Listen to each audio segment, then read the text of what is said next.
All right, so our guest today is Suzanne Harp, who is actually, you just declared and you're running for Congress. Yes. I've known Suzanne for, at least a year now, and she's been fairly active in local politics in Collin County, Texas, and we're just going to get to know you and talk about all kinds of different things, so stay tuned. This is going to be a good episode. 1, 2, 3, go. Jennifer Hardy Har. Believe it or not. Welcome to the Lawyer Dana Show. The Lawyer Dana Podcast. Wow, we have a lot to talk about. Then we're going to do it right after this. Welcome to the Lawyer Dana Podcast. So Suzanne, tell us about yourself. Oh, thank you for having me. Oh, you're and welcome. Congratulations on your birthday for the whole podcast. Yeah, it's right? our 1 year according to YouTube today. Yeah, that's fantastic. So a little bit about me.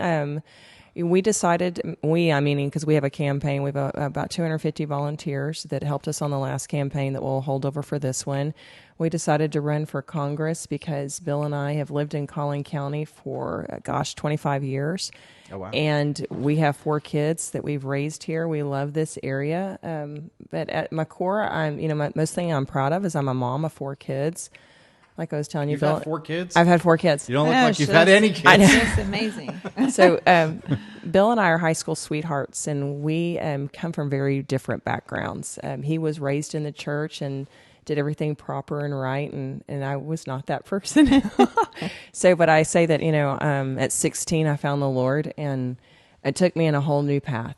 It just really kind of opened my eyes on how there is a right way to do something and there is a wrong way, and we're called to be salt and light of the earth. And so when we, Bill and I were married, we dated for like 6 years, and it was the longest time. It's like, it's either fish or cut bait, baby. We got to go. And so he did. You still got married young then. We did. We got married young. But, when it's right, it's right. And we've been through a lot together. But when we were having children, because I was raised different than my husband, I always say he was very, very blessed, and I'm just lucky I'm alive. I said, there's got to be a better way. And so we homeschooled our kids for a long time.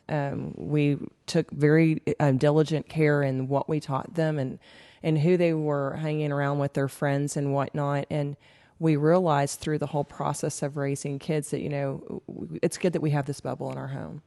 But America's not that way. America's not that way at all. And so as our kids go out and they're in the real world, quote unquote, they're fighting a cultural war that, it's a little bit shocking. So one of the reasons why we decided to run for Congress was to help fight this cultural war for our kids, as our founding fathers say, for your posterity.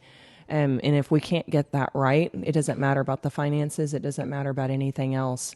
And so really having boys be boys and girls be girls and being proud of that is really important, and being proud to be an American, knowing what it means to be an American, and understanding our heritage is not something we should run from, but embrace. And can we always be better? 100%. So that's a little bit of who I am. I think I just live, breathe, and eat, politics, work, business as well. I'm in investment banking, and we help sell companies, mergers and acquisitions, sell side. Cool. So there's a lot of background there. But again, I think what is really important is that each of us, pull up our armor and stand at the gate and do our part to make this country what it needs to be. So I actually 100% agree with that. Yeah. We need more like you. Thank you. Yes. Yes. Too bad you're not in her district. I know, you can vote for I me. know. I would like that. If I was a Democrat, you might vote for me anyway. So I actually want to explore a little bit more of your business background and your business aspects and talk about investment banking, because I find that fascinating. Mm-hmm. And that is something that I would have been interested to go into, and maybe still am. I'm 48 and figure I'm going to be working well into my 80s, and so maybe I'll take a decade or something and go into more investing. So, and the older I get, the more interested I am in longer term and long term wealth and businesses. And I've been an entrepreneur for a long time. So, tell us more about investment banking and what you do in mergers and acquisitions. Like what type of businesses and how what your piece of that is. Yeah, that's fascinating. So I look at you, and you're an entrepreneur, and you're a business owner, right? And so when I'm looking for businesses that we want to take to market per se, we're doing the whole mid market. So my floor would be $1 million in revenue, all the way up to $1 billion in revenue, and it really is irrespective of industry. What we're looking, and we ask them, where do you want to be when you have a liquidity event? What does that look like for you? So it's much like the rest of my life is what you're really investing into that human being and knowing what their goals are and how can you help achieve them. So in the investment banking world, what I do is we're the sell side mergers and acquisitions. We are at our core really the quarterback of the team that will take the company all the way across the finish line when they have that liquidity event. So we do everything from evaluating what the company's worth, and we do the marketing. We figure out, what would the actual multiple be if we are hopefully taking them. And sometimes you have to tell a business owner we can't actually sell that business. Not every business is actually, it may be a glorified position for that individual, and that's fantastic if that's the lifestyle they want. But the hardest part of my job is telling a business owner we actually can't sell that company. So that's never fun.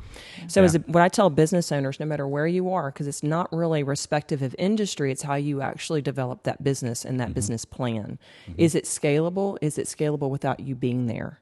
Exactly. So it has. If you're a lawyer, I know a very successful lawyer in Louisville, Kentucky. He's a tax lawyer, and he's figured out how to multiply himself and scale himself in a way that is unbelievable by using software. Cool. And he's has a whole platform. So what I like to challenge Kinda business what we're owners, doing. right? or we're working towards. Right. Yeah. So in the investment banking world, you're really looking for. You always want to know what that exit plan is going to be. And so we try to train the business owners when they live in the here and now. If you don't have an exit plan, you're planning to fail. And so we there's a lot of education from my perspective when I'm teaching business owners, how you develop that business plan, how you develop the right people in the right seats, how you develop the partners that come along to make sure that business is in fact able to have a liquidity event at the end.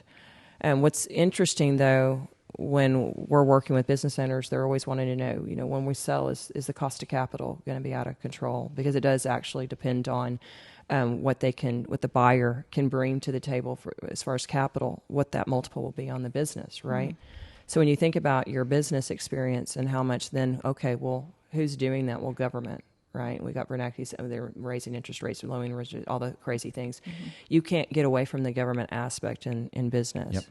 So what we would like to see is the federal government lessen regulations, get out of our hair. What do they need to do? Military, borders, ports, national security, those kind of things. But get out of the business sector as much as possible. I agree. Because we're over-regulated. Yep. And the whole, the devaluing of the dollar, printing too much money actually goes in and it affects business and investment banking in such a horrible way.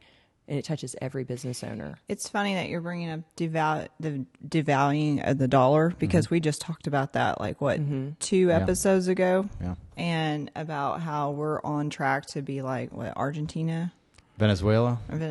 It's actually quite shocking. So, China has now said that they would like to do their trade and their negotiations or whatever contract they have with another country in the yen and not the U.S. dollar. And the other countries are acquiescing and doing that. That is actually going to hurt us. And that is the biggest problem that the country has besides the potential threat of nuclear war from Russia. 100%. So if they can take I always say there's several pillars. I've touched a little bit on the finance. But if we don't actually fix Reagan said, you have to, trust but verify. You have to carry a big stick, right? And grabbing some, some terminology. I had a conversation this morning with a client about trust and verifying. Trust but verify, right? If we are not actually stepping up on the world stage in a true leadership mold, right, and a true mode where, we want you to be a part of it, what happens when you put a communist country in the corner? They're going to come out swinging and fighting because that's all they know. They know to land grab, to consume, and they do this, right? Instead of saying, no, we want you to be a partner at the table, and this is how, and you need to obey, and here's why, right? And if we really aren't that strong, then we will be run over. And that's what we're seeing, in my humble opinion, the war that we're facing right now in Ukraine is, I call it Biden's war. I think he allowed the tiptoeing. Yes, we'll give you NATO status. And so, what does Russia say? Well, we had a treaty that the Ukraine was never to be part of NATO, and 100%. we are breaking that treaty by encouraging and allowing the Ukraine to become part of NATO. And then you've also got Joe Biden's son on the board about oil in the Ukraine. Right. And now all of a sudden there's this war in the Ukraine, and we're giving billions of dollars to the Ukraine. Mm-hmm. And Hunter Biden is now flying over to the Ukraine with his dad. That is scary. brazen. Give me a break. So brazen. How do you not see a problem with that? Yeah, there's a huge problem. It's incredibly brazen. And so, obviously, whether you love Trump or hate Trump, his plan on Ukraine worked for 4 years, and we've had the most peace that we've had. So what I would like to see is a return to some of those policies where we are. You have to have the ability, the emotional intelligence to actually sit down and negotiate those hard deals on trade, if you've been an on investment borders. banker doing the business that you've done, you're an incredibly good negotiator. 100%. Well, you have to be, right? Yeah. And so it's two-way street if you think about it. Whenever we have a business owner we'd like to take their company to market, you have to build that know, like, and trust that, hey, I'm on your team, and no matter what, we're in a fight with you at the end. Mm-hmm. And then you have to make sure that you're structuring the deal in such a way that not only they're getting the highest payout, but they're getting the terms. Not every business owner wants to sell 100% of their business. Sometimes it's only, maybe they're selling 30%, maybe they're 40%, whatever it is. Mm-hmm. And it's also the terms. Is it over 10 years? Is it 15 years? And what does that look like? And we're keeping some of the key employees, and they want them to, right, for stability. So there's a whole line of negotiations that go in. Are they keeping the buildings? Are they selling the property? What kind of assets? Are there no assets? Is there intellectual property? There is so much that go into it that if you don't know what you're doing as far as making sure you're looking under every rock. And even on the legal side, we don't have M&A lawyers on team, but we have very successful ones that will make sure, and sometimes they call it sandbagging. What happens if you have a patent that's going to expire? Mm-hmm. Well, you could be sued and they can do clawbacks. And so the actual buyer from the seller can go, well, I bought it with this, but now I'm going to take you to court and I'm going to claw back some of that money, which I paid for in that liquidity event. So our lawyers will actually have to go and say, okay, well, here's the patents that will expire. It's your fault if you don't know it. It's in the contract. So it's very, very, in depth and can be quite hairy at times. So yeah. I find that fascinating. I do too. Yeah, I think you would be great at it. I probably would. Yeah. You like to negotiate. A lot. To say the least. Yeah. And you're very good at negotiating. I mean, that's what I do. 100%. Every litigation case is a great big negotiation. Right. And you're trying to settle it without having to go to court. So it's a negotiation. And then when you go to court, whether it's in front of a judge or a jury, you're negotiating with a judge or you're negotiating with a jury. It just is what it is. That's my fundamental understanding of that. And lawyers that don't understand that, it doesn't make sense to me. Right. Have you ever read Chris Voss's book, Never Split the Difference? So I love that book. I've read it. I've listened to the audio version of it probably 10 times. It may be sitting on the table. Yeah. It is one of those books I think it's maybe on my desk or on my nightstand. Where he has the ability, a lot of people teach theory, but he actually goes in and teaches you the practicality of how you bring it out, and gives you actually some skills on mirroring and whatnot on how to do things. And it's very fascinating. Mm-hmm. Well, my brother and I have read that book 3 or 4 times, and we always liked it, and he's in an adjacent industry. And one time he did one of the calls out saying, basically, I'm going to break up with my client. Well, the client got so offended. So some of the techniques don't work all the time for every person. Hence, you have to know who your audience is. Right. You have to know who your audience is and when you're speaking. So when you're negotiating these large deals, whether it be with China, whether it be with Ukraine, or if it's Japan or Israel, one of our allies, you have to know who you're talking to and what their actual pain points are so you can bring them along as one of the partners in this global endeavor we're in. You got to do it where you don't offend them. Yes. Well, what's the point, right? If you're offending them, they're not going to like you or want to work with you, right? We see that a lot in local politics. So what part of you hates yourself enough to run for Congress? You know what it is for me? When I was homeschooling my children and they were little, and it was my favorite time, we would take them to museums and we'd read real books. And one thing that struck me is as we're reading about our founding fathers, and some of our founding fathers aren't well known, and they were called the Black Robes. So they were our preachers and our our ministers or whatnot. They took off the black robe, pulled up their musket, and they went and fought. And so my biggest fear is, to answer your question, is what happens if my children or grandchildren said, you taught us all this stuff, but you weren't willing to fight for our nation, and now we're in slavery. And that's where I think we're headed. And my oldest, who's 25, worked on Capitol Hill for a while, and he said, the slavery won't look like it did in 1863. The slavery will be of your mind. Mm-hmm. Yeah. Think about what TikTok is doing right now. So China does not allow their children to participate in TikTok the way that we do. That's right. Keeping us stupid and controlling our minds. And it is a little bit about like what we did, unfortunately, to the slaves when we did not allow them to be educated. You are controlling their mind. That's an interesting statement, because if you think about it, I would like to know the statistics in China of how many people get Alzheimer's versus what is happening in the United States. That's an interesting thought. I really would like to think, or like to see, like, what is going on over there compared to us, because I think in the United States it is increasing drastically, and it's just like doubling. And what is it going to be like 15 years from now? There was a thought that I was having in the past day of, in this particular lifetime, there's never, for thousands or however many generations there's been, the TV and video and audio and these methods of communication have never existed. What is that doing to us evolutionarily? What is that doing to our minds and of what all is going on? Well, the lack of creativity, if you think about it. So when you really do a deep dive into the philosophers, or you do a deep dive even into, again, our founding fathers, if you look at Thomas Jefferson, he was an architect. He understood the soil. He understood what to plant. He understood business. He could go and he could write, and he understood poetry. So the mind and I think, modern day America, we like to silo. Well, you're only going to be a lawyer. Heaven forbid you also be a business owner. Heaven forbid also you start a company maybe in the tech world, or you do this, or maybe you paint, or whatever it is. We don't do that anymore. Right. We're so siloed, and that is actually not good, I believe, for the human brain.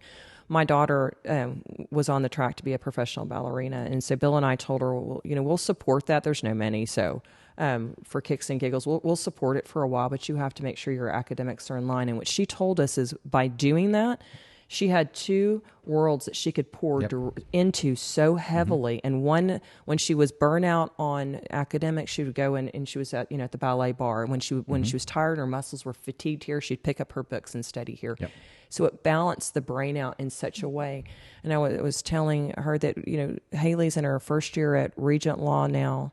Cool. Out of 120 kids, she had never done moot court before, and she was in the top 16. Nice. That's so amazing. Do you see what I'm saying? I don't think we're unicorns by any means. I think it's just giving the kids the opportunity and the space to actually to explore what they might be good at, in a safe space, because they could be, well, I liked ballet for a while, but it's absolutely not going to be my career, right? And so you have to have that kind of that space to be creative. Interesting that you mentioned that, because in my most successful years, it's where I sort of have that similar three-pronged aspect, where I've got something physical, and especially competing in something physical. I've got something artistic. Music has been a big one of that. I mean, you walked in, you saw the drum set, and there's guitars, exciting. and I got a trumpet in the room, which is one of my primary instruments. And then in academics, and I went through a time from about 17 to about 26, about 10 years of my life of not having a lot of really good direction and not knowing very well who I was, like having an intuition who I was, but thinking, no, this is BS and this isn't true and that can't be. And, maybe I don't really believe in God, even though I always pretty much did and knew. And in going through certain things that I went through, I'm completely and thoroughly convinced there's no question in my mind of who I am now. But I did go through that. But the times, like for example, I was in academic decathlon. I was in a bunch of honors classes. I went to All-State in swimming. Oh, nice. And I was, maybe still am, the best, most decorated trumpet player that ever went through my high school. And I could play on a professional level if I wanted to. I just don't kind of want to, I guess. Right. But the more that I did, and the more I'm balanced. And even now I shoot skeet competitively. And nice. because of shooting skeet competitively, I go work out so that I'm in good physical shape to do that. It doesn't necessarily require, it's not a hard physical activity, but the better physical shape that I'm in, the more accurate and the more precise I will be every single time on the physical aspect of that sport. Right. And so it keeps me in decent physical shape. And of course, the practice of law and the negotiations, it's all fulfilling growth things. And I encourage as many people as possible to have that sort of three-pronged approach of something artistic and something physical and then something intellectual. Yeah, it's actually crucial if you think about it for your personal growth. And then I think about the times, because we all go through them. What are the darkest times at the contrast of what you're just saying, right? It's whenever you're bum up your knee and you can't go do something, right? Or it's, maybe you didn't land that deal that you really spent a year on, because that's happened to me. And all of a sudden you're in the pits. But then you go to that other leg that you were saying, and you find fulfillment, and somehow it unlocks the creativity that you weren't even thinking over here, right? And that's why I run sometimes. I don't like to run a lot. I'd rather lift. But whenever I'm running, or those quiet moments in the morning when I've been thinking about something that's super heavy, then you get a download going, that's the answer. Or you're questioning how somebody was responding to you, not realizing what's going on in their own life. But in that quiet moment, you go, I bet it's because of what's going on in their life, right? And so I think that plays into negotiations. It plays into how you raise your kids and how you act. And, we could talk about our Collin County GOP. It's so fractured, and how we bring that back together. I think it plays a part, because everybody in that room or wherever it is, they have their own story. And they have their own why they're there in politics, and what they would like to see. And if we tapped into all that energy onto their ideas, where could we be? I really ponder on how we're going to bring this country back together. How are we going to stop yelling at each other? I think right? talking to each other helps. And that's one of the reasons, because we've had Republicans on the show, we've had Democrats on the show. And we like everybody that's ever been on the show. So far, we may have a guest that's like, okay, this is all right. Thanks for coming in. But you'd be surprised how much everybody has in common. And I have friends that are both Republican judges, and I have friends that are Democrat judges. And I think they're all, for the most part, good people. And I went to a Vonda Bailey, who she had or maybe still has, I don't know if she's doing it, but she had a YouTube channel where she was a judge on it, and basically it was a reenactment. But she actually is a judge now, and she's going to have a great future with that, because if she ever I think her losing the bench would be the greatest thing for her, because she's going to make a fortune. She'll make $20 million or $50 million a year. Right. Being the next Judge Judy on something like that. And she's very entertaining. She's also one of the best regarded judges in Dallas County. The things that she's doing, it's just next level. Yeah. She's doing CLEs, having attorneys come in and teach them. I just can't say enough good things about her. And, they were praying, talking about Jesus and things like that. I was like, this is not any different than I had gone to a Republican judges swearing in. Right. I'm like, if I wouldn't have known they're different parties. Yes. There's so much in common, especially around here at least, that everybody has in common. And people are not as different as they may appear. And I think what's happening, though, is that national politics, and there are some, and the news media, is just getting fairly absurd. And you get a lot of, I think the younger that people are, the more... the more naive they are. There's an expression: if you're not a Democrat when you're young, you don't have a heart, and if you're not a Republican when you're older, you don't have a brain. Right. So, right. There's a balance. There's always got to be a balance of the left versus right. But the problem in our world right now, and like in our country, is the younger generation doesn't understand politics. They don't understand what's going on in our government. Yep. Or do they care? There's a lot of them that don't, because they're not raised to know they're being about raised by the TV. Yeah. It was first you're raised by the TV, and now you're raised by the iPad and the iPhone. And it's just sit them there so that we don't have to pay attention, because we also want to be on our iPads and iPhones. Right. And the media is just dominating, and we're all being programmed and propagandized to so much that 100%, it's just it's a problem. And now and the kids are just not necessarily the weird thing about it is there's so much that you can learn through videos and YouTube and educational programs, but then there's also I'm just going to watch all the dumb stuff. And exactly what TikTok is doing in China, they're providing all the educational stuff. Yes. Very wisely. Yes. And in the United States, they're providing all the dumb stuff, brain dead educational stuff, and you got these kids that are going out and pranking people. And I saw a thing about a kid that got shot because he went up to the wrong person. They thought he was getting robbed or something and shot him. Or another, they'll go up and just basically assault someone as a prank, and then this one guy got the kid in a headlock and it's a joke. How do you know? And they're doing just dumb stuff. Or these challenges that were killing kids. Well, the cinnamon challenge, but then the Tide Pods. Oh, no, there was also a belt challenge where they were like hanging themselves. Yeah. I mean, it was horrible. Or the one, what's the one where they're walking up to random strangers and just hitting them and punching them and hitting people in the head and would kill some of them. So the only answer to all this, I keep going back, it's the family. And, Absolutely. And obviously I'm Christ-centered. It's it's biblical values. But if a strong family can obfuscate most of that, and a lot of our parents are feeling so overwhelmed because inflation is so high, they have to have everybody's working. Bill and I both work, but we're always together at dinner. We're always together. And we're very purposeful.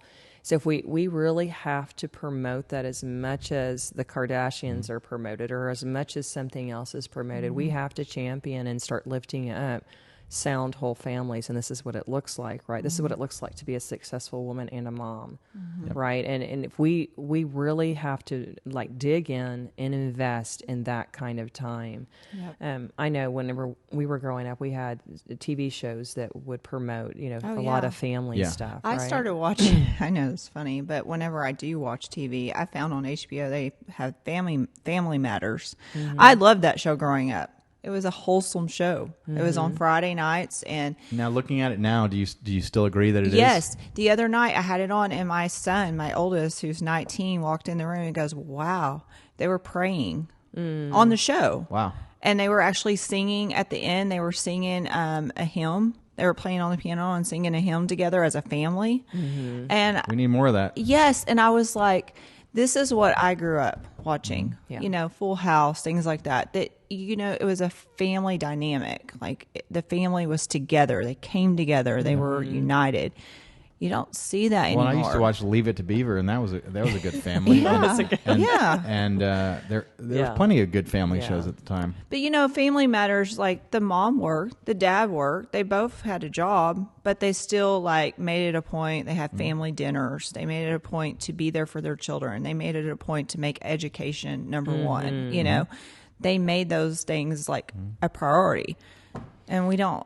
I don't think that's happening in this world now, and that's what's sad. So if you took your perspective of having the three pillars, and you're doing that in your own life, but just as a natural organic flow when you have children, just bringing them along to do those three things with you, whether it be swimming, or skeet shooting. My boys love to shoot, right? They do that with their dad. But right now, my boys are building a house together. So the physical things, and I think it needs to be organic, whatever is their natural interest, but being really plugged in it. The main thing is being purposeful. Yep. You have to actually put thought behind it and be purposeful.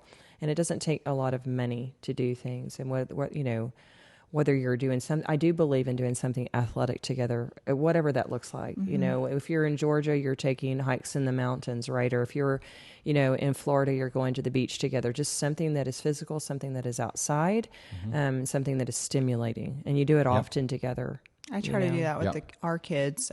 Huge amount of bonding for the kids. I have a 12-year-old and a 6-year-old, and of course my 19-year-old, he's always on his own thing. But the younger ones, they'll ask me, "Can we go for a walk? Can I ride my scooter?" And they take them on the walk. We have a big walking trail, so I take them back there and let them ride their scooter and let them. My middle one loves basketball, so every day he spends about 2 hours outside playing basketball, and I think that is amazing because forever he was an iPad kid. He wanted to be on his iPad all the time. And now he's switched. And then my daughter, she likes to do arts and crafts. And so I want her to do that kind of stuff. Like she's had to make a birdhouse for school. She didn't have to. It was just like an option. But she came home. She got a popsicle box. She cut a hole in it. She took a popsicle stick, taped it inside, and made a birdhouse out of it, took it to school. And I mean, and she did that all by herself. And, you know, back in the day, I was always like, everything had to be perfect. And with Zachary, I had to do all the projects because I wanted them to look so awesome.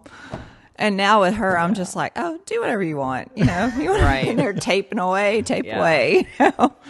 That's amazing. Yeah. I mean, if we're going to take the country back, we have to take back the family. Yeah. And it's very simple, basic things, but it's not at the same time. We need to remove any of the incentives that the government has been putting in place for families to be separated. 100%. And we the federal government just doesn't do a lot of things right. Trying to manipulate or pick winners and losers in business or pick winners and losers in the family. The federal government doesn't do a lot of things well.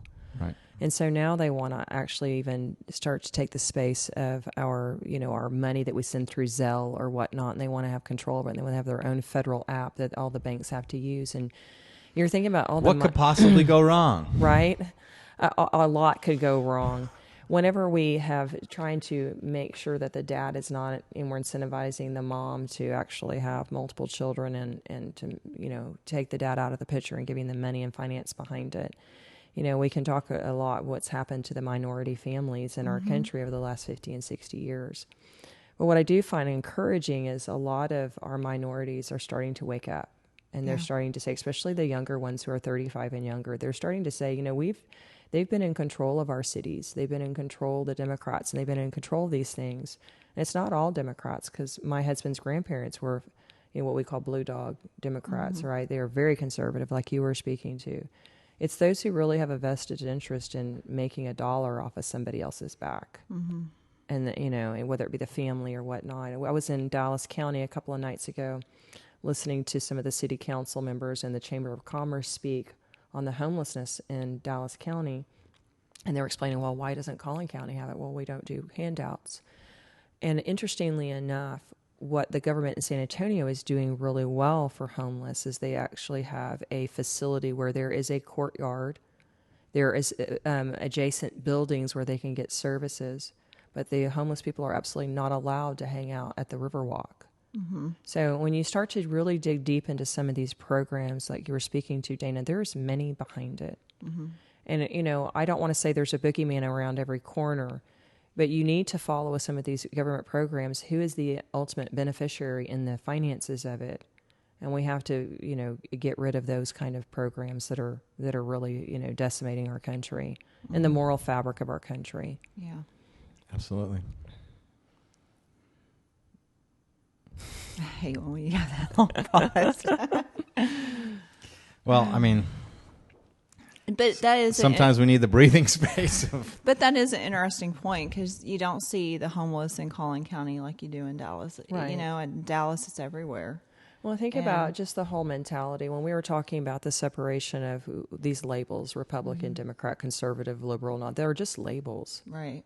At the end of the day, we want our children to be raised in a whole manner where they're productive, they're happy, and they're successful. We want our country to actually have borders and have a border wall. Why? Because the women down at the border are being raped.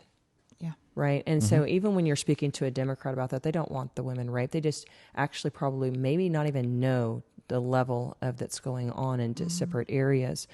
When you talk about the transgender movement and what happens to the little boys or the little girls when they're transitioned and their high propensity of suicide, when you talk to all of my Democrat friends, I said, you know, why does it hurt? Why don't we just wait until 21 or 22? We talk through what that looks like, our legal precedents with the drinking age, and why not wait? We can come to consensus on waiting.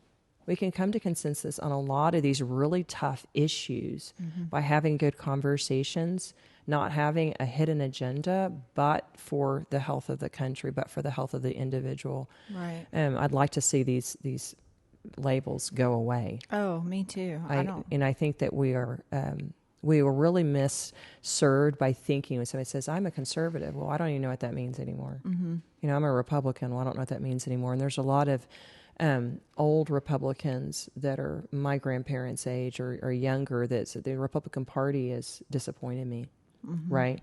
And I hear the same thing from the Democrat Party, right? And we're believing what media says instead of digging in. I think my philosophy is I never look at a party. I look at the person. What is that person going to do for me and my country and for my family? Like, I look at it like that. So when I go to vote, I'm not just voting on a party. I'm voting on what is that person actually, what do they believe in? Do they believe in what I believe in? And are they going to make a difference? Or are they just talking? You know, that's kind of how I look at it. I really try to dig into that person as best as I can. And so that's what I wish more Americans would do when they're voting, is like look at the person and what they're going up to bat for you for. Like, are they going to protect you? Are they going there to help our country, make us better? Like, well, that's why I'm glad I'm here today, because actually getting your message out is the hardest thing. And if you go back to when Rush would talk about the voter, the low information voter, it's because they didn't have either the time or knew the desire to find the stuff. But we have a lot of really talented people that have run for office or try to run for office but can't get their message out. right. So what we ought, I think there's a lot of things that we can do to help spread the word on certain individuals. My biggest fear is in the presidential race, we'll have Trump and Biden again, and we'll have basement Biden, who doesn't come out and answer for anything where we are right now and gets away with it with 49% of the population, right? Instead of being allowed to answer hard questions. And on the other hand, we might be able to trust Trump and his policies, but we can't get him off of being, rude or hateful, right? Right. And it's a big turnoff. So where do we go as a country when we're, again, in an impasse? Well, our country can't go. I mean, not that we just can't go another 4 years with Biden. We can't. It's It's not sustainable. No. It's really not sustainable. And my biggest disappointment in Biden is that you never hear anything from him. I mean, that's purposeful. If he was the president, like, I don't, Who's been gaffing for 40 years. Yeah. and it's And like, lying. And Yeah. for a long time. and then to hear like his son is doing things, I'm just like, there's been so much corruption there. I the don't know of media's any not human helping. being that No. could say that if Donald Trump Jr. was doing what Hunter Biden is doing. He'd be in jail. Oh, Well, He'd be in jail. Yeah, 100%. absolutely. Be in jail. yes, and we would be hearing about it every single day. Right. So that's the thing is, our founding fathers really believed you had to have a free press, but our press isn't behaving like they're free. No. They're behaving like somebody's pulling the puppet strings, and they are all Very lockstep saying the exact same Well, thing. it's the money. It's They're the money. being they're bought. Right. There's a tremendous amount of money being poured into it, Yeah. and you have a lot of the manipulation in Hollywood, and there's. Oh God! So, you've got people like George Soros or any of the big donors, and they are pouring tremendous amounts of money. And there's probably foreign actors and things that are pouring tremendous amounts of money into the United States 100%. in order Yeah. to have no lawlessness, to have nothing but chaos, and to not prosecute crimes, but prosecute people that complain about the crimes. Yes. Yeah. What is that about? I mean, you're somebody breaks into someone's house and the homeowner shoots them, and you prosecute the homeowner, and they don't prosecute people that are breaking into houses, and you got people that are reducing serious crimes and having no cash bail or anything like that for people that are clearly guilty, and then they get out immediately, and then they commit another crime, and then you let them out again, and then they commit another crime, and you let them out again. They haven't even gone to trial for the first one. Right. I mean, It's not a sustainable society at that point. And you wonder, was the loss of Lori Lightfoot in Chicago, is that going to send a message, or is that an anomaly? no, when we think about because AOC who being replaced Lori Lightfoot is worse and farther left on how that worked out, because Right. they got rid of Lori Lightfoot, but you forgot part two. there you go. You didn't put in the right person You didn't after put in her. the right person. And they went even worse. And so So they're not. So at the end of the day, we have to poke the bear on the citizenry and say, if you're not putting the right people in there. Now, that's on the assumption that the election's, above board, right? And there's always a lot of questions about elections. There's a lot of serious questions Are they about that. above board? When you think about how does AOC reelected? With mail-in voting, there's no way that is legit. Right. No. And also, they want to have non-citizens vote, so Russia just needs to send enough people through the southern border to come in, stuff the ballot box, and then leave. Yeah. You're talking about election interference, $5,000 worth of Facebook ads that some dude in Russia tried to run. That was the big election interference, but you're going to let thousands and thousands of people come across the border, come in, walk to the... I used to deliver phone books at apartment complexes, and you would put phone books... You're supposed to put them at every door, but when you get to an apartment complex, what a lot of the delivery people would do, they would dump them at just stacks of them by the mailbox, right? And people would just pick them up, right? Well, one of the things that you'll notice in apartment complexes is on junk mail day, the trash can is just full of the junk mail. What else is the trash can going to be full of? Right. The ballots that no one cares about. Right. They go through there, they pick those up. That's if the ballot mailing was legitimate. Right. If they were 100%. not legitimate and they're sending out boxes of ballots to people that are just going to sit there and falsely fill them out and send them in, there's just, it's so easy to do fraud on a mail-in ballot. 100%. And then we have voting machines that you've got Kamala Harris before the last election saying, "Oh, they're susceptible to hacking." Right. You've got hacking conventions where they have contests to see who can hack the voting machine the fastest, and kids are winning. You've got technology that is now so small and so undetectable. There can be a Wi-Fi inside of an electronic device that you have no idea about. Right. And God knows what they could be. How do we even know that in every Apple computer there's not some device part of it that's just funneling any material to the Chinese Communist Party if they're made in China? Yeah. We're at the point to where we just don't know of any of that stuff. Right. So what do you need to do? You need to do the most common sense, absolutely secure thing. And all this we'll find out the results of the election in 3 weeks. No, we should find out that day. 100%, There should be yes. a way and multiple types of verifications. You need to make sure your voter rolls are accurate. I mean, it's just common sense, normal stuff. Yeah. And I get the feeling, I'm sure you do too, if they wanted to do it, they would. yeah. If they wanted to do it, they would. Well, I think it's this open secret. They know, but they're saving face because they know, hey, whatever shenanigans is going on with the election is benefiting them, right. and certain people, and they're looking at it going, you really think Joe Biden got more votes than Barack Obama did? No I mean, I know a lot of Republicans who, Yeah. in one of the two elections, voted for Barack Obama because Mitt Romney, not the greatest, most likable candidate, and you have rumors at least going around of him putting his dog on top of his roof, for when he took a cross country trip, things like that. I mean, he was just a very unlikable candidate. Still is, by the way. Still is. Yeah. 100%. Yeah. I am not a Mitt Romney fan at all. And then No. John McCain, who was just, bless his heart, I just thought he was a weak candidate at the time. He also said that he helped build the deep state for 30 years. Why would he want to undo it, right? At the end of the day, we have to figure out strategically how we're going to take the country back. What does that look like? And then it starts in our local elections on the municipal level, pushing them for a paper ballot with oversight of proper trained election judges, and we have to. And that's actually a hill we need to die on. That's we the need one. term limits in Congress, and we need to get Yeah. rid of That's a true. lot of people, and we need like a breath of fresh air We in do. these elections. We do. Like we really do.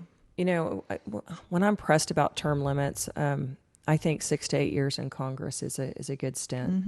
The first, couple of years, maybe you're learning your way. I was going to say maybe 10 to 12, but nothing more than that. Yeah, that's a but long this time. 40 years in Congress. Yeah. or 50. But And here's you the get thing. rich as a politician.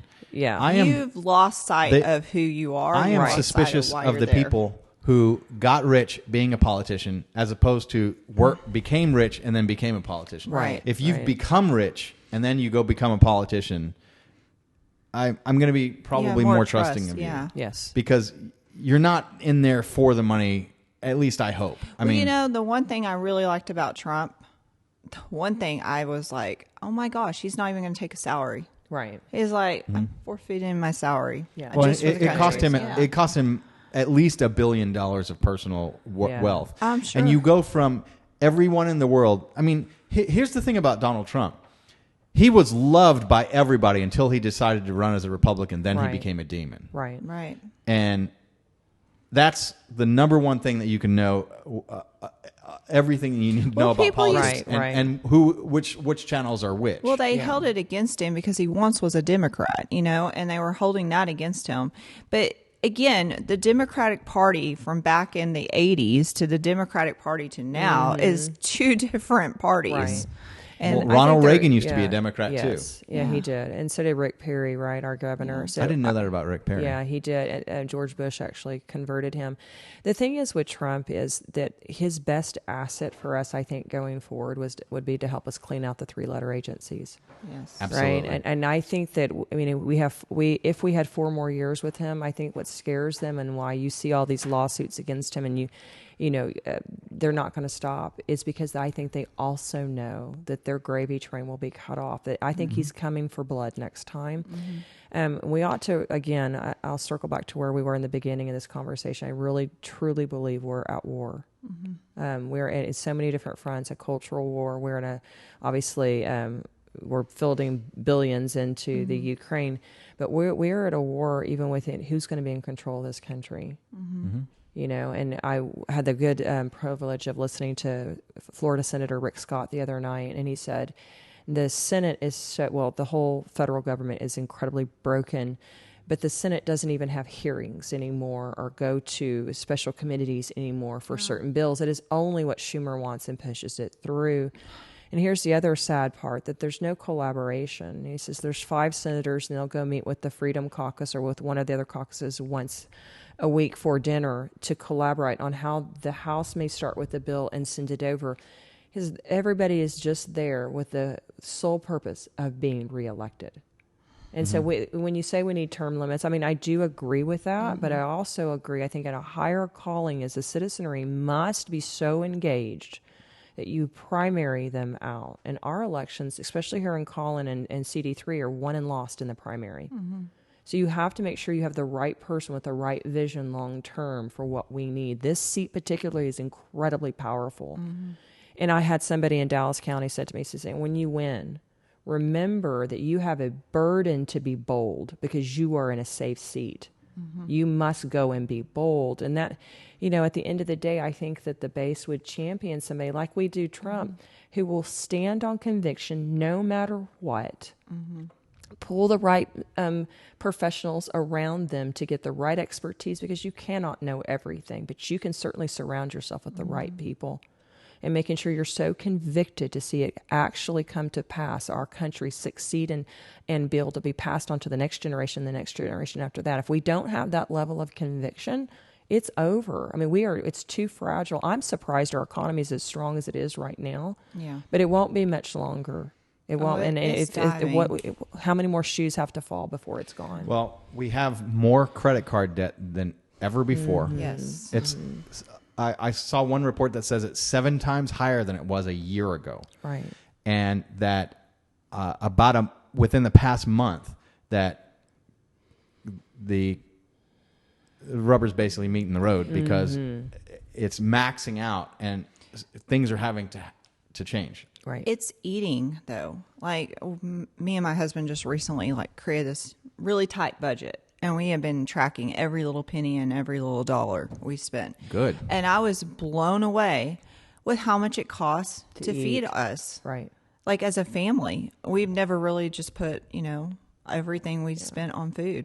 And I think the first part of the month, we were like 6 days in with $1,200 already. I was like, holy crud.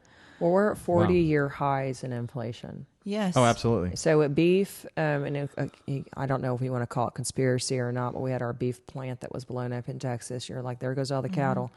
The eggs and the gas and energy. But there are things that we could do, I believe, if politicians wanted. If we became energy independent truly. Energy independence is the number one deflationary aspect in the country. Yeah. The more you pay for energy, the more you pay for everything. And why are we buying energy from overseas. All that profit goes over there. 100%. And we were energy independent on day one of Joe Biden's presidency. Right. And on day two, we were not. Right, because he shuts down the pipelines. Because there were 70 different executive orders that he signed shutting down everything. And he didn't just shut down for right now. He shut down for 10, 20 years from now, because it takes time to develop that stuff. 100%. There is a cycle of it. And if you shut down that cycle for 4 years, even if it was to come back in 4 years, we still don't necessarily get back. Right. And we had client after client after client who works in the oil field and dealing with that, and it's a nightmare for so many people. Yeah.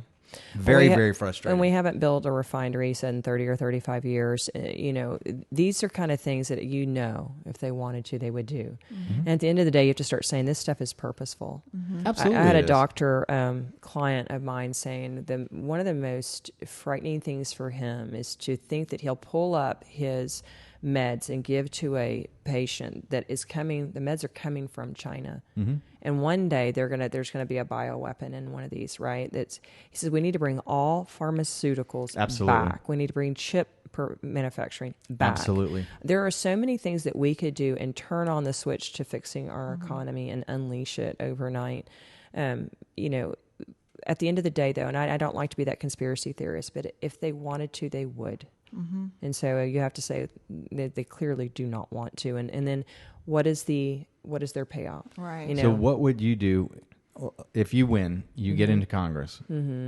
What do you want to do in order to bring back pharmaceutical and chip manufacturing and American energy?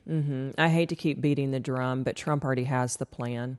So when you're in a company, a well-functioning company, your CEO and president outlines the plan. The team underneath understands, buys into the plan, sells it to whoever they need to sell it to over here in the periphery, and they get on board and they move it forward. So electing the Republican president, and we have several that are in the bench that are actually very nice. Okay, it doesn't have to necessarily be Trump. But understanding that what that plan is and then marching it forward, those negotiations and those teams that you're on, that you take delegations to different countries, are vital. I would like to be a part of those as far as the negotiations. I think once they see the heart that we want to be in line. If you think about what's going on in Israel right now with tech, we want to be in line with a nation like Israel, right? We want to encourage nations. If you think what's bothering me most, I think about what's going on in the Ukraine. Zelensky has locked up some of his clergy because they are speaking against him. If we cannot go in and negotiate, and we've given you billions upon billions of dollars, you cannot have these human rights horrible offenses. These kind of things have to be negotiated when the peace has to be brought there. And again, there's a plan.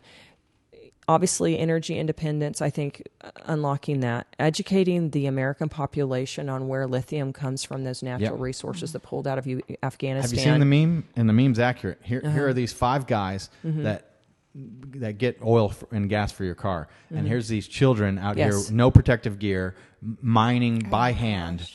By the hundreds of thousands of those poor children. There's a video. You're the same on this people that too. are donating when you see Sarah McLachlan, talking about the animals and the starving children in Africa. Well, now you've got those starving children barely being fed and exposed to all of these toxic chemicals. It's horrible. So I'll never buy an electric car because of that. Right. As much as I absolutely love Elon Musk and what he is doing in so many different aspects, and how smart he is, I pray for that man. Yes. And yes, he's got a lot of wealth, but it's more the work that he's doing. Well, have you seen the video about the lithium mines where the guy goes in and he shows like all these kids? Yeah. I mean, it's like thousands. There's a term for that. What's it called? Something mine, but basically when you're mining by hand, right?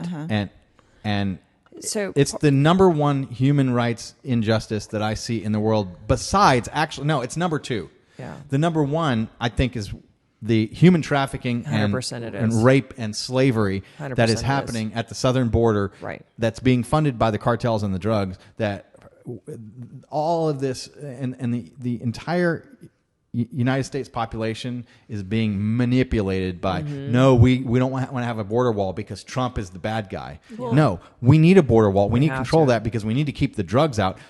how all these people are dying from fentanyl overdose and being poisoned. That has to stop. Amen. We have to get rational about that, and the politicians have got to do something about it. I don't care what side that you're on.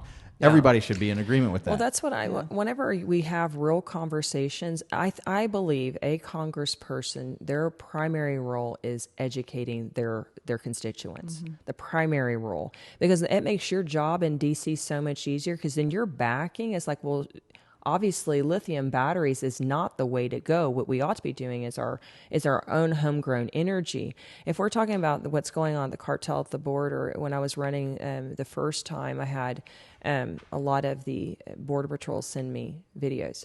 And there was one of a woman she delivered a baby. She's sitting there, she's screaming and crying. Of course, she's in pain. Cartel, take the baby, and we don't know what happened to the baby. It goes across the border. Gone. And then we had other border agents telling me sometimes they don't run hot, means they don't have ammo. They did under Trump, they didn't under Biden. So You're kidding me. No, I'm not kidding you. These are the kind of things that we ought to actually know what's happening. Now, whenever you have what I love about our border patrol and some of our sheriffs down there, they're shining light on it. If you go listen to them speak, they're doing their level best to say, under Trump it was this way, under Biden it is this way. And Abbott's doing a pretty decent job as trying to help us out, right? But I mean, we would like to see him build the wall, right? We would like to see him build the wall, and even if that meant that we were in a terrible legal battle with the federal government, then so be it. Because there's people that are dying. They're in the fentanyl is going crazy, and that Greg Abbott had the opportunity to become the president. Yeah, and he's blown it. He absolutely. He should be as bold as DeSantis he could have been, but he is always the impression that I get is, DeSantis is doing something, and he sees how successful DeSantis is, so now that he can step out there just a little bit, right? And he's a real good second. He's a real good guy, though. I don't fault him for that. And I'm happy with what he's... I'm not disappointed. I'm glad he's there rather than a lot of other people. Right. But I think he's slower than he could be. I think he's less bold than what he could be. I'd like to see him be doing more. Yeah. And because I saw, for example, in Collin County, what Chris Hill was doing. And we saw the difference between Chris Hill and Clay Jenkins in Collin County versus Dallas County. Right. Dallas County was a prison. Collin County was free in like the United States. I worked in Dallas Go during USA. that point. Yeah. Dallas was a nightmare. It was horrible. And it was worse in every aspect. It was way worse. There was such a fear aspect in Dallas going on. Right. Like, still is. you couldn't even step out the door. I was running the Bob Steak and Chop House at the Omni in downtown Dallas. Okay. And so the hotel is managed by the Omni, but it is city owned. And so you're dealing with the city. Right. And so it was just a nightmare. And what was the entire point? Get mail-in ballots. Right. Yeah. To be able to get mail-in ballots. Right. And why do you want mail-in ballots? Because they're... So they could win. They can cheat. You can cheat. Yeah. And see, I think that there was a tremendous amount of cheating in the first election. Oh, 100%. But Trump won by so much. Right. That they didn't cheat enough. Right. And they, by God, were going to correct that mistake. Yeah. And because there's no way that Joe Biden got more votes than Barack There's Obama. no way. When you see, what I often say, people say, I don't think Trump can win again. I go, that's funny.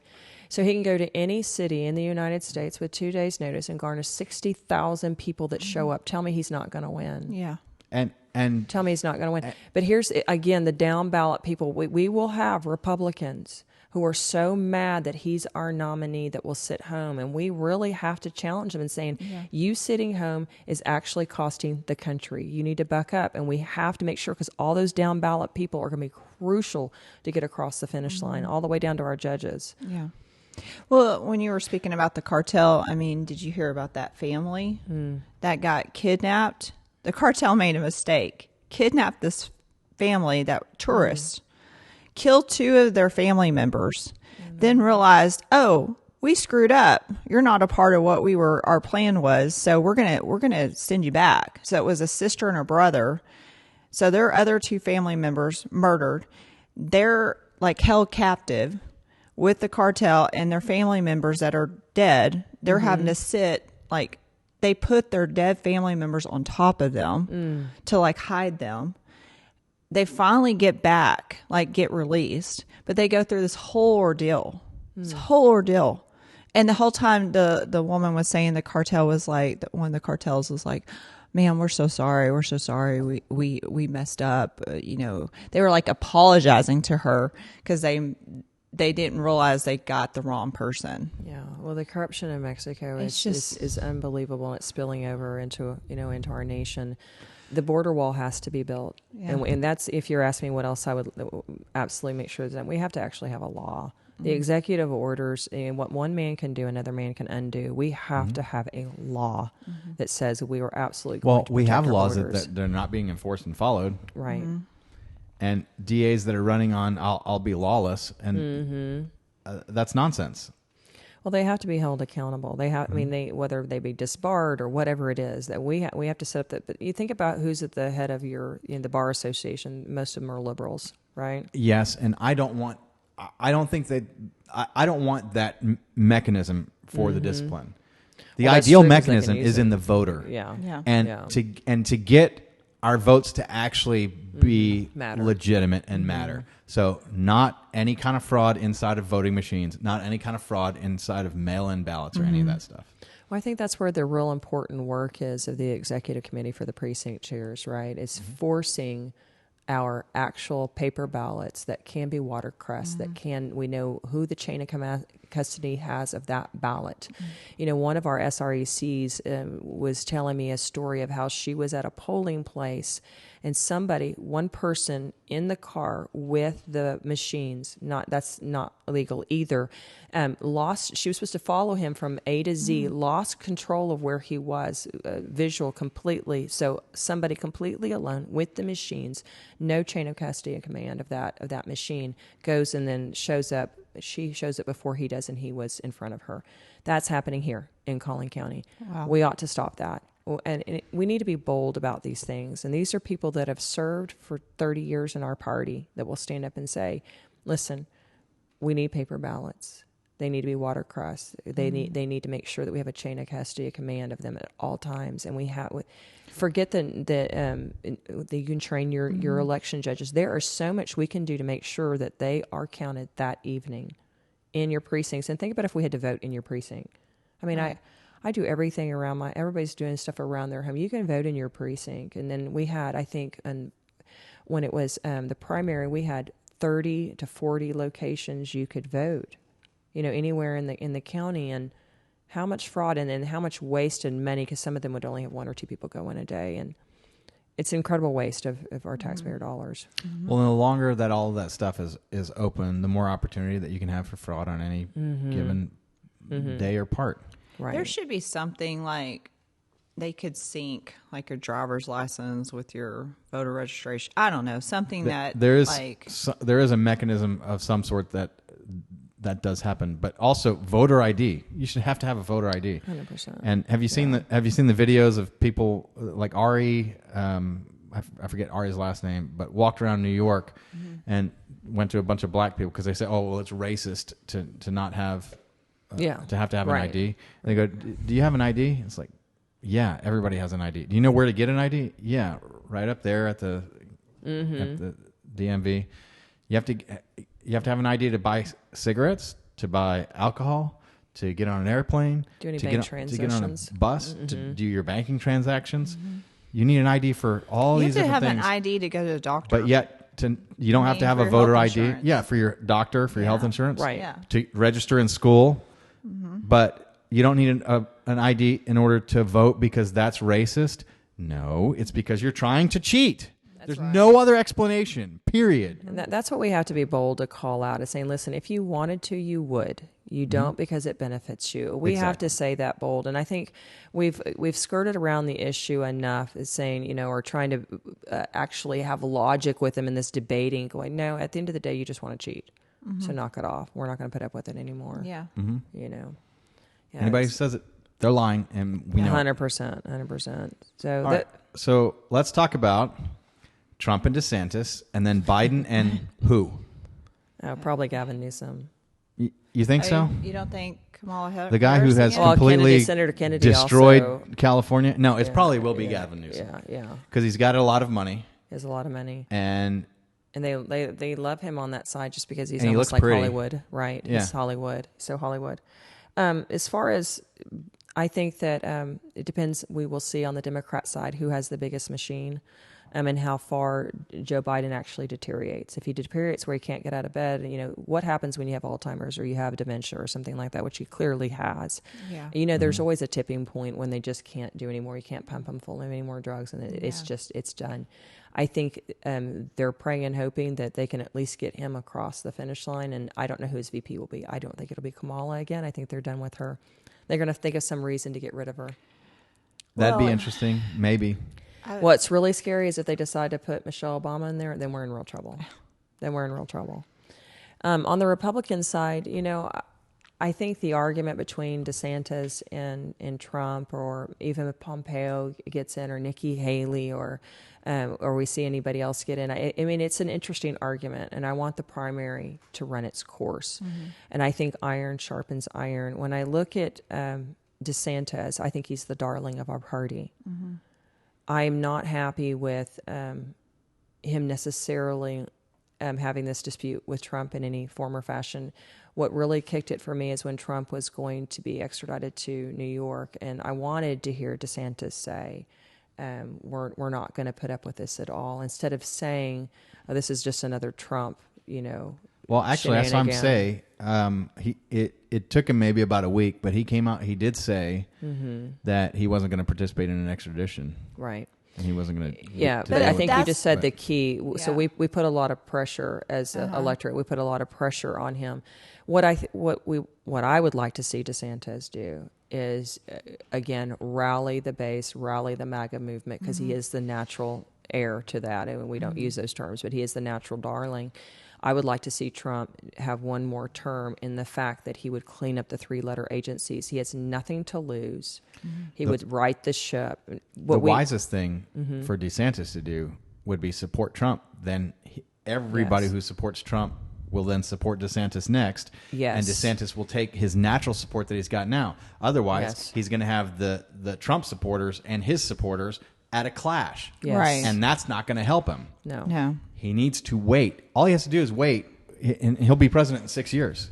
Well, There's no question that he'll be president in 6 years. No question. And his other politicians in Florida have come out for Trump, and so he's at a real pickle place right now. If he came out and he supported Trump, it would not hurt him in any possible way, and he will get every Trump supporter That's and true. everybody else. Right. He will be the strongest politician in the country by not being president the next term.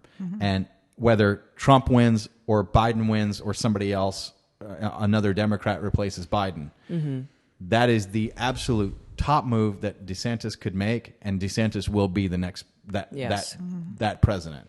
I think what the he's problem, got 48 in the Yeah. bag. If he tries for 47, he might not be a president at all. he may not be at all. And I'm often reminded of Marco Rubio. So Marco Rubio was the darling, right? And we thought he was going to be president until he came out and he said some things about amnesty, and he was done at that point. Nobody was going to be on board, especially the Cubans in Florida, right?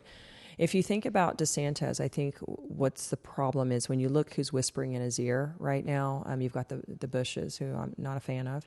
You've got people who are globalist mindsets, and they're whispering in his ear, oh, you can do it now, you can do it now. And where did we see this before? We saw it with Obama. Them whispering in his ear, Kennedy said, don't waste this now, you won't get another time, Senator Kennedy. And we had a president who it really took us on this spiraling path down. So if DeSantis moves before he's ready, I think I agree with you, Dana, that he will lose support, and he is likely won't ever be president again. I think there will be such bitter feelings that you'll see people trying to find who the natural next person is to take over that MAGA movement. Yeah, 100%. It would not be wise. No, I agree with that.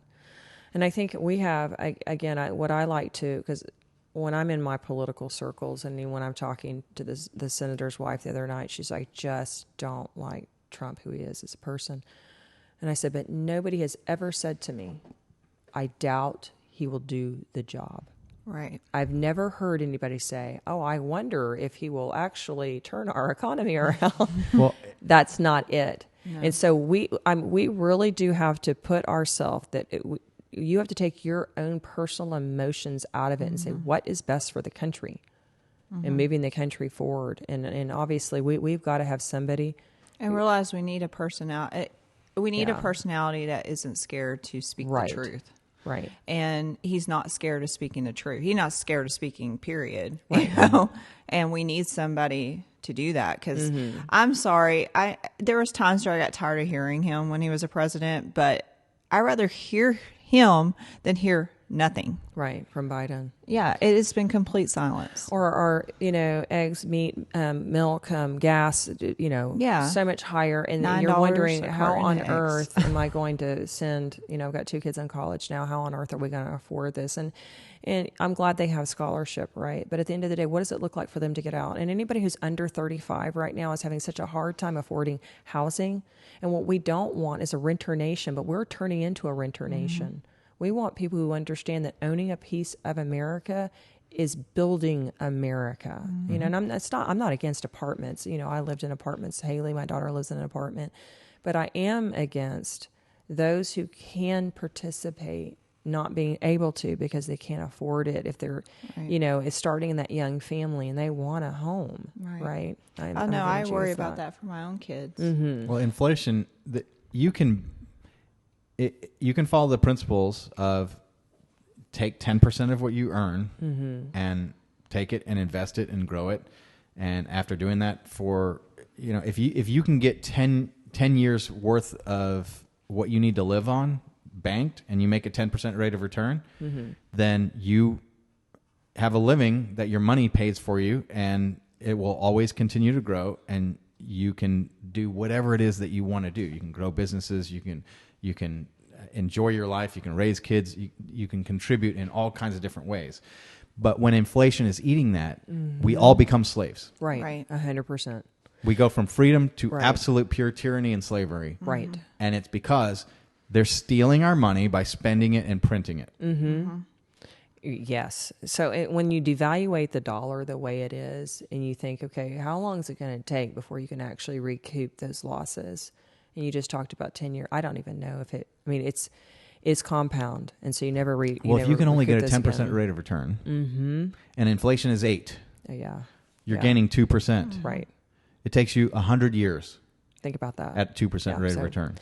At a 10% rate of return. So if inflation's 8%, you have to get 18% on your money. That's incredibly difficult. And you are stealing the actual American dream from almost everybody. Right. And it's demoralizing. It's slavery. It's pure slavery. It is. And so what the other thing is that they're doing is, see how Dana was able to articulate that, where our young people don't understand that. Right. And so when you keep them obviously in slavery as far as the level of education they have, they don't even know to start fighting for that. They just know they can't keep up. They just know they can't afford rent. They just know they'll never be able to afford it. And the paycheck that they get now is not matching with inflation. Right. And it's outpacing it in such an incredible way. Inflation is. If we don't get a hold of the economy and we don't get a hold of the moral fabric of this country, and if we don't get a hold of where we look in the world standing, I don't know. America is fragile in some ways, and we're not going to be able to be sustainable for another 4 or 8 years like going down this road. We will be very, very different. If you think where we've come in the last 12 to 16 years compared to where we are now, and COVID was like Zoom as far as the freedoms we lost and the ability to spend and all the things.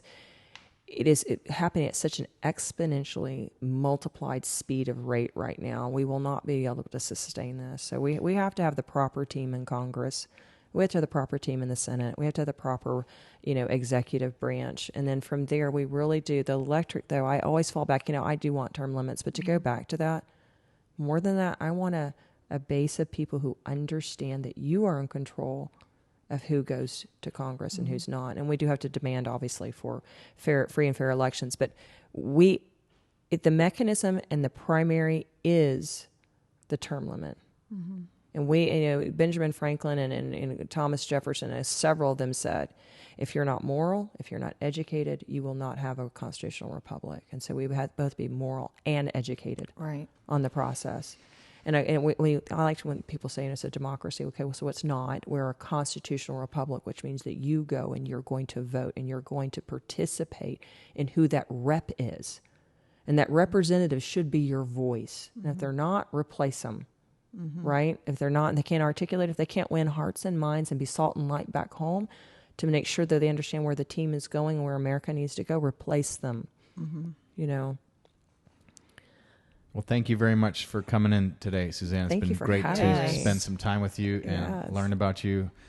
And I wish you absolutely all the best. Well, thank you. And you too. You've done great things, and you're going to continue to do great things. And I appreciate that. It's really been a pleasure. Thank you very much. Thank you. This is The Lawyer Dana Show.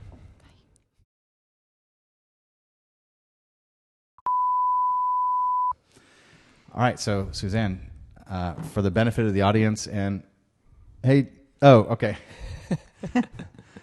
I was like, "There's no lens on the camera," and then I realized, that's because there's nobody here. So we're three people. So I'm going, all right, sorry. We edit. We do edit, so that's going to probably come out. That's going to come. Put that that's probably going to come out. Yeah, put that in the extra. What do they call it? The bloopers. Bloopers reel. Bloopers. Thank you. Yeah. We're going for blooper I'm also rolls. not a morning